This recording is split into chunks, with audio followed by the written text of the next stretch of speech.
Hi everyone, welcome back to my channel. Aigi channel da amuk tayamna story. Masidi yen thongdagi haujarage ko mayam adagi makha tarikta video sin yengiro mayam.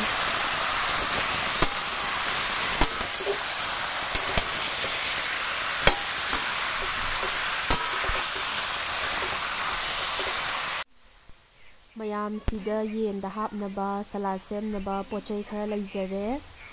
Soijadri sise bokjoy leire duga sisina chutney semnaba si yense ngauraga ngahaktan thamme.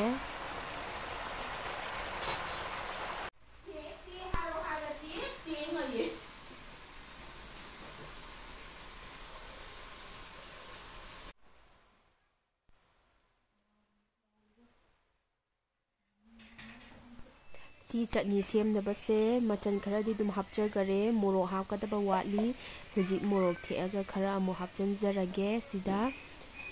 mayam ingbanina sing hana thagatle si horen barbecue shu tawnaba sidana barbecue tawnaba marinate tawraga thamjare sise 3-4 hours muk thamjaraba matungdane sise smaina thamme dagiti sisina horen sum salad gumba chanaba do leizare. Si chutney semnabase aina khamen asinbane chanamne singne awa fadigomne hapcharaga dagiti moro akangbase khara muk theksinjare horen barbecue tawnaba chicken duga kotlaga chanabane haina nungsidak hapagadi amuk hena manamse nungsigadabane adu nungdang oibaduda nungsidakse hekhaudre aduna si araibasina pangna sangnaba adum chutney se semjare ado chutney se amuk si loraga chutney gi grind amuk tawdoine mayam mityeng tabiyo.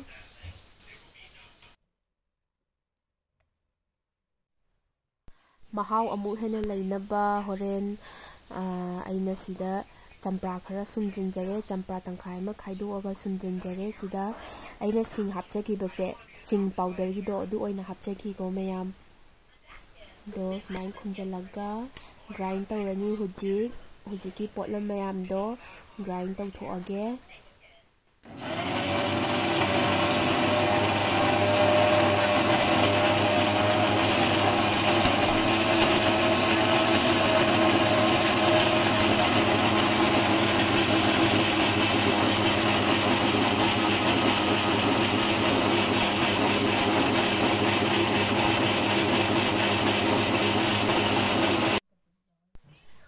Sida leizare hujik chutney grind tawjagibado machu se yam phajai hausu yam haugi sigi chutney se mayamna chaminaba mayamna su hawe haise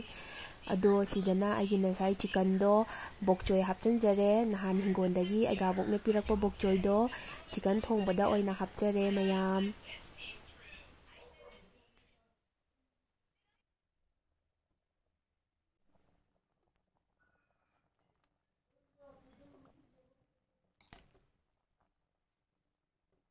Mayam su dum chabiramgani khalle ado chabidaba singnasu chicken da bokchoy hapaga chabiyo yam haubane makhok aribaga do khara pek thude aga adum hapchalaga chaba adum haubane mayam su try tawbiyo.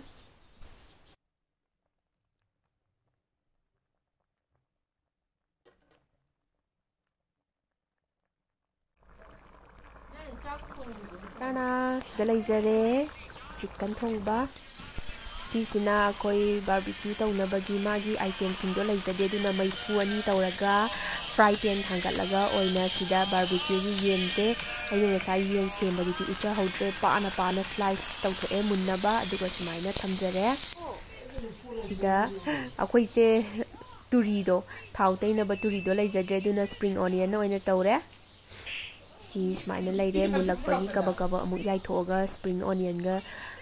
onion se half boil fry haitare dumai tawraga sida tomato kharaga sidana bokchoy se thau kitang spring habidi sprinkle tawraga half boil da ngaujabane duga sidana onion telau tangkhai khaidoga seleizare final looks akoina semjabado house yam hauki